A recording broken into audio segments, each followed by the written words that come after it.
I'm going to show you two different golf swings, and I want you to guess which one is going to give you more power, consistency, and that elusive lag that the pros get.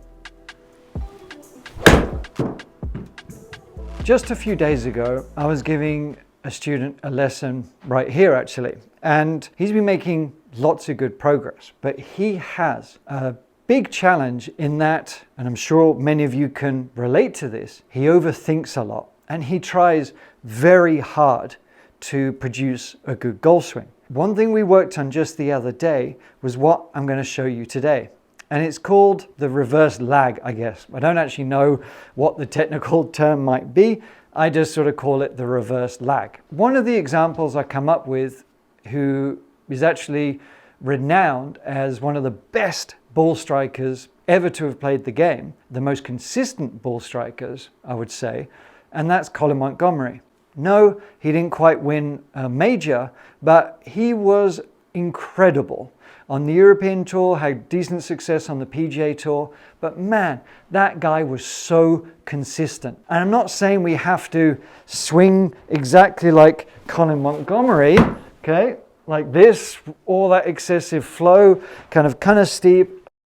We don't have to replicate the whole thing, but what I gave Phil the other day in the lesson was what I want to teach you today. What Colin did a little bit on his takeaways was he almost looked like he was keeping the club in the ground. He was starting his swing, and the swing sequence is very important, of lower body, torso, arms, then wrists, lower body, torso, arms, and wrists, in that order. This is also going to be perfect for those of you who feel too tense in your swing. If you feel like you're having to force every shot, force every swing, and try just a little bit too hard to make a shot happen.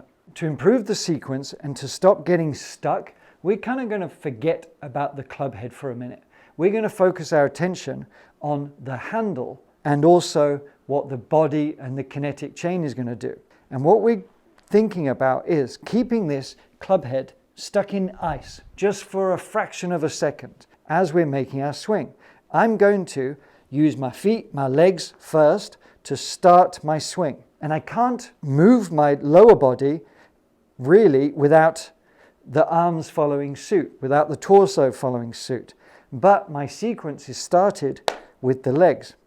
And what I'm going to do is feel like I'm doing a sort of takeaway, a start of the swing that is actually adding this reverse lag. I'm going to exaggerate it a little bit to begin with, but we're going to do a takeaway that's here, right?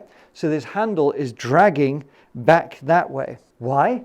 Because what it's going to do, as long as you're very supple in the wrist, you have to maintain suppleness. Doesn't mean we're weak. We've still got a nice hold on the club, but our wrists, our arms are supple. We're nice and loose.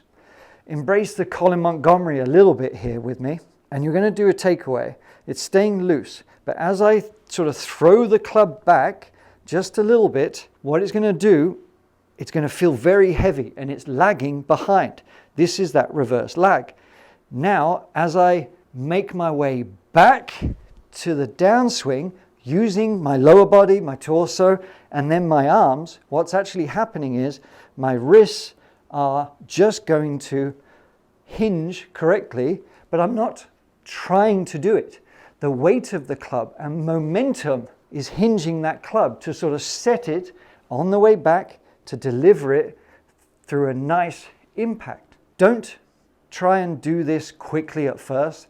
Let's just start slowly. What this is going to do is show that this is what's going to move the golf club more than anything else, than trying to move this with force. We're using momentum, gravity to help us. So we're going to start small. We're just going to allow that to hang back and just drop it through.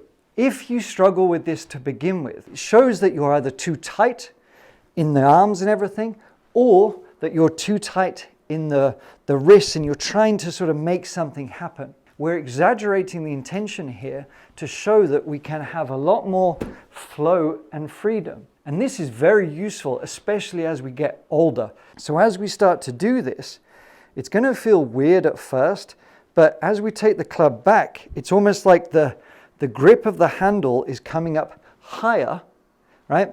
Doesn't mean I'm standing up, but my intention is like here. I'm pulling it back. I'm doing a normal golf swing, but I'm allowing it to catch and swing through. It's exaggerated, but man, that strike is out the middle, and I could do that all day long. I often suggest using a tee when you're practicing a drill or making some kind of significant change in what you're doing or what you're feeling. It just helps to take, we're understanding we still need to try to make contact with the ball here, but we're not having to do too much to try and get it airborne. We're not too stressed about the specific strike. You can start with chip shots, pitch shots, but the more you understand that even exaggerating, you can get flow and freedom in your swing, you'll be amazed. Now, you could go out and play doing it to that extent, but it's understanding about what you feel in that transition, okay? Perhaps after a little while, when you at least can hit the ball consistently and you're getting a nice sort of strike off it, and you're understanding that does not feel like I'm having to force anything. You'll be shocked at how much distance you get. But you also might feel a little bit weird about standing on the first tee doing this. But what happens is when you practice it just a little bit, you'll find that it will start to take the element away from the club head, and you will be practicing the main movements and the suppleness in the wrist to have the flow and freedom you need. So you can sort of start creating a bit of a hybrid that is just a little bit laggy, and you can build it up that way. The more you do that and bridge the gap, the more flow and consistency and power you're going to have. You might be thinking, does this work with driver also? Yes, it does. It's a whole swing sequence that we're trying to improve and create that effortless power. If you want specific lesson on that effortless power, especially with the driver, this is one of my most favorite lessons, and lots of people just like you have seen great results just from this alone. Thanks for watching. See you next time.